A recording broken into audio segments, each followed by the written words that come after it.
దేవర cinema success తో young tiger NTR ఇప్పుడు full జోష్ లో ఉన్నాడు. సినిమా సక్సెస్ ను కంప్లీట్ గా ఎంజాయ్ చేస్తూ ఫ్యూచర్ ప్రాజెక్ట్స్ పై కూడా ఫోకస్ చేశాడు. దేవర సినిమా భారీ వసూళ్లు సాధించడంలో ఎన్టీఆర్ పాత్ర కీలకం. ఎవరి నుంచి సపోర్ట్ ఉన్నా లేకపోయినా సినిమాను ఒంటి చేత్తో సక్సెస్ చేశాడు ఎన్టీఆర్.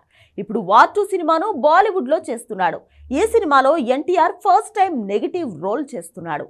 ఈ సినిమా తర్వాత మరో సీక్వెల్ లో కూడా తారక్ నటించే ఛాన్స్ ఉందనే వార్తలు వస్తున్నాయి. ఇలా బాలీవుడ్ లో కూడా బిజీ అవుతున్న ఎన్టీఆర్ ఇప్పుడు ప్రొడక్షన్ పై కూడా ఫోకస్ చేస్తున్నట్లు టాలీవుడ్ సర్కిల్స్ లో రూమర్ షికారు చేస్తోంది. ఓ యంగ్ హీరో కోసం పెట్టుబడి పెట్టడానికి రెడీ అవుతున్నాడు తారక్. విశ్వక్సేన్ సినిమాను ఎన్టీఆర్ ప్రొడ్యూస్ చేస్తున్నట్లు టాక్. ఓ యంగ్ డైరెక్టర్ దర్శకత్వంలో చేస్తున్న ఈ సినిమా కథ ఎన్టీఆర్ కు బాగా నచ్చింది. ఈ కథ ఇచ్చింది సిద్ధు జొన్నలగడ్డ కాగా యంగ్ డైరెక్టర్ ఈ సినిమా చేస్తున్నాడు. దీంతో 20 కోట్ల పెట్టుబడి పెట్టి ఈ సినిమాను తెరకెక్కించడానికి రెడీ అయ్యాడు.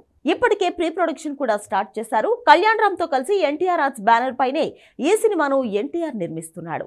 వచ్చే ఏడాది జనవరి నుంచి షూట్ స్టార్ట్ కానుంది. మీనాక్షి చౌదరి లేదంటే కన్నడ హీరోయిన్ ఈ సినిమాలో నటించే అవకాశం ఉంది.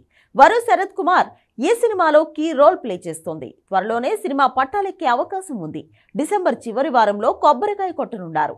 ఎన్టీఆర్ సినిమాను నిర్మిస్తున్న పర్యవేక్షణ బాధ్యతలు మాత్రం హరి చూసుకుంటాడని సమాచారం. ఎన్టీఆర్ ఆర్ట్స్ బ్యానర్ లో హరి కీలకంగా వ్యవహరిస్తున్నాడు.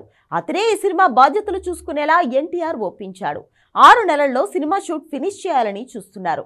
వచ్చే ఏడాది జూన్లో లేదంటే ఆగస్టు 15 సమయానికి సినిమాను రిలీజ్ చేసే టార్గెట్ పెట్టుకున్నారు. ఎన్టీఆర్ ఫస్ట్ టైం కంప్లీట్ గా ఓ సినిమాకు ప్రొడక్షన్ చేయడం ఇది తొలిసారి. గతంలో తన చిన్న కొడుకు పేరు మీద ఓ ప్రొడక్షన్ హౌస్ ను స్టార్ట్ చేయాలని చూసినా వాయిదా పడింది. మరి ఫ్యూచర్ లో ఎన్టీఆర్ భారీ ప్రాజెక్టులు టేకప్ చేస్తాడో లేదో చూడాలి.